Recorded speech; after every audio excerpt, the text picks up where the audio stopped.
So my dear students, I am back with the continued episode of the chapter Prime Minister and Council of Ministers.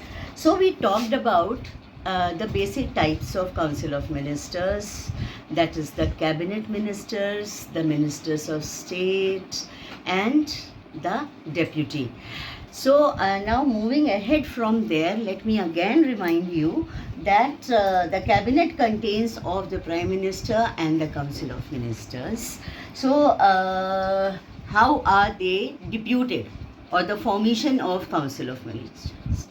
Once the majority party chooses the Prime Minister decides that who all, especially the senior members and the most important people who should be included in the council, they are appointed, they are chosen as the first team of the Prime Minister, and this list is then communicated to the President, and the President appoints the Council of Ministers. Now remember that this team has no fixed number. So it can be very small also and it can be big also. By 91st Amendment Act, it was decided that the Council of Ministers, the cabinet will not be more than, the cabinet will not be more than 15% of the strength of Lok Sabha, and in states it will not be more than 15% of the seats of the Vidhan Sabha. And in smaller states where they don't have really big strength, then at least max 12 seats will be there for the ministers. Now why this has been done? Because see, first of all, it would be very expensive to have this huge team of Council of Ministers. So a stoppage point has been decided that they will not be more than that. And secondly, to stop the defection. Defection is when a member of a political party jumps from one party to another. Okay, so very often it has been seen that this used to happen, but then you have studied that anti-defection law was made, that no person after winning the election, or losing the election, can join the other party. So even this has been done for preventing the defection.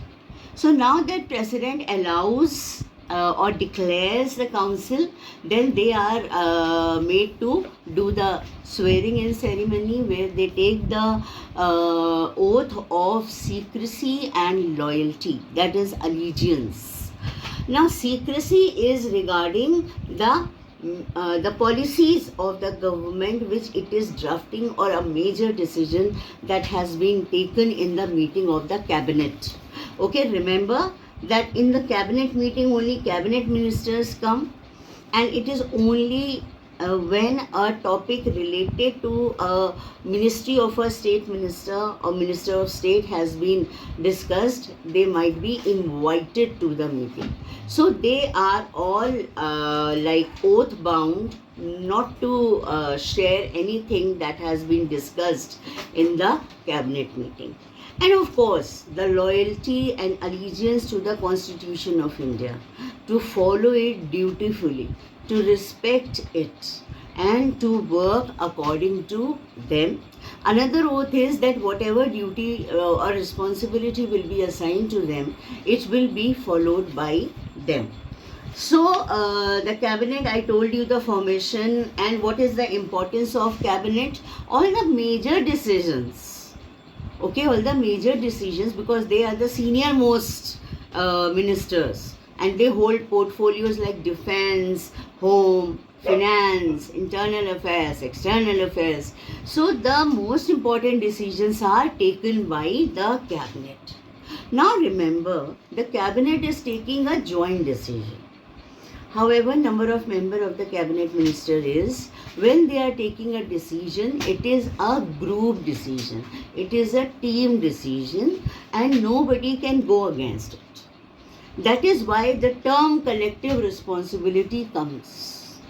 Now here I am telling you collective responsibility in just one term, and then again we will be discussing the collective responsibility. Collective responsibility means that whatever decision has been taken by the cabinet, including Prime Minister, if anything goes wrong, it's not that just one minister, suppose any decision regarding finance or XYZ ministry goes wrong. So it is not just the cabinet minister of that ministry, that portfolio XYZ, but the whole team will have to take the joint responsibility and they will have to resign. So here the responsibility or the task and the onus of responsibility lies on the whole team, not just one minister or not just the prime minister. Now here you can see that I have written nucleus and pivot point.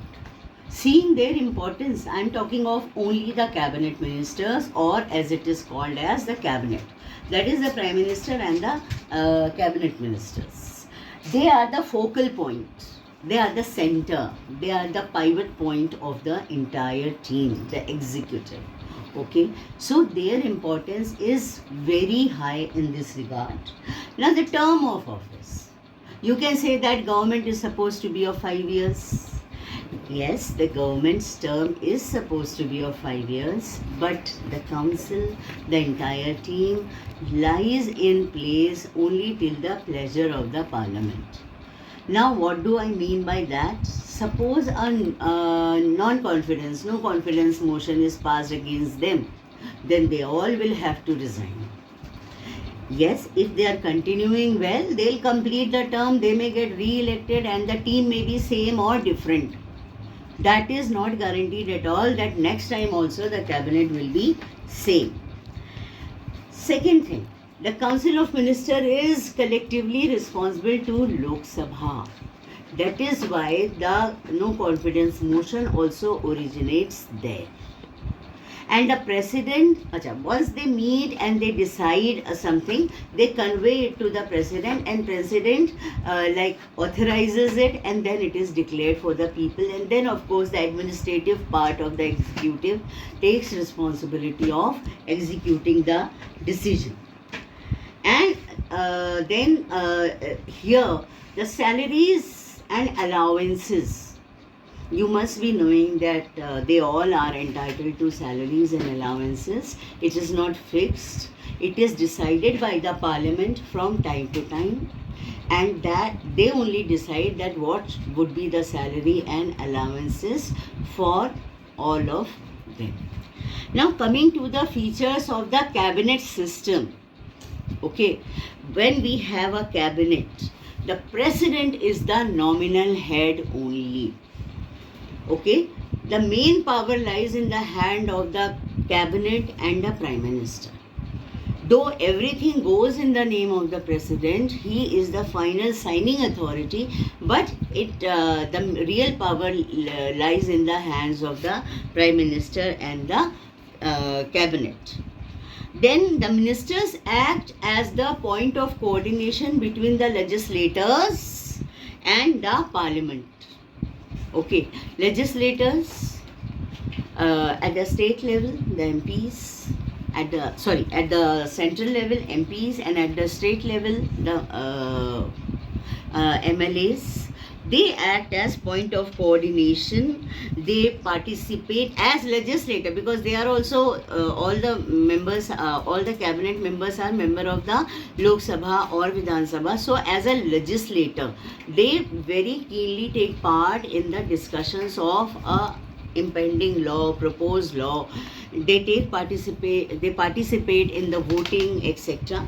But afterwards also administrators, they resume their role as member of the executive and they make sure that whatever decisions have been taken, whatever laws have been formulated, they are enacted properly.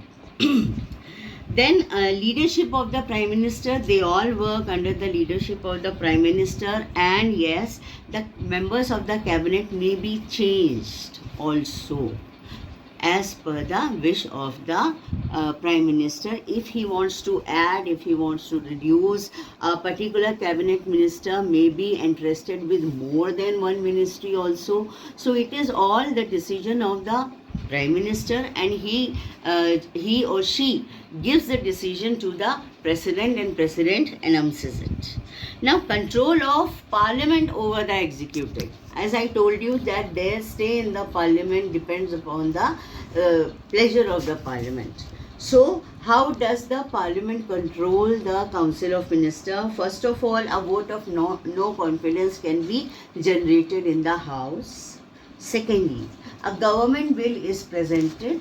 Now, what is a bill? Let me remind you that bill is a proposed law.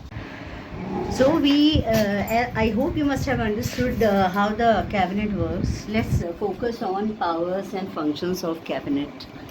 Firstly, today we'll be dealing with the administrative powers, okay, related to administration. You know that cabinet is member of legislature as well as executive. So they have these administrative powers. First of all, it is policy making. Policy making is part of legislation. They have the power to make policies on external and internal both. Okay, external issues, internal matters. So cabinet is empowered to make policies on external and internal matters. In this, on what topics they decide the policy? First is defense. Of course, for India's safety and border security, they decide on their defense policy. Then they decide on economic policy so that we can progress economically. Then there are security needs. Security needs, of course, border issues and internal issues also against any kind of terrorism. Then precedence rule. You must be remembering that in emergency, there is a second type of emergency where there is a constitutional failure in a state. And in that case, governor can recommend to the president that president's rule should be applied there, but the decision is taken by the cabinet. They decide whether and how long the president's rule will continue. Then the implementation after administrative powers. With the administrative powers, the next power is formation of new states. You must be knowing that the newest state to be formed is Telangana. Then earlier UP was divided into Uttar Pradesh and Uttarakhand. Similarly, Bihar was divided into Bihar and Jharkhand. MP was divided into MP and Chhattisgarh. All these formation of new state is done by the cabinet. Then the industrial policy. Again, it is related to our economic development, so they decide the industrial policy and also imports and exports. So all these are the administrative power related to policy making. The second is appointments. The cabinet can do appointments and very important appointments. Of course, you know that Prime Minister is member of cabinet. So first of all, the judges of Supreme Court, High Court and District Courts. Okay, all the judges of Supreme Court, High Court, District Court are appointed and chosen by the cabinet, and then the recommendation is sent to the president and he finalizes. Secondly, the governors of the state. In president's power, you have read that president appoints the governor of the state, but actually that decision is taken by the cabinet, and then the president decides finally and he makes the appointment. Then Chief Election Commissioner. You know that Election Commission is an independent body, but the Chief Election Commissioner, who overall looks at the elections, at the smooth conduct of elections throughout the country. So that is done by the cabinet. And then the cabinet also appoints the ambassadors to other countries.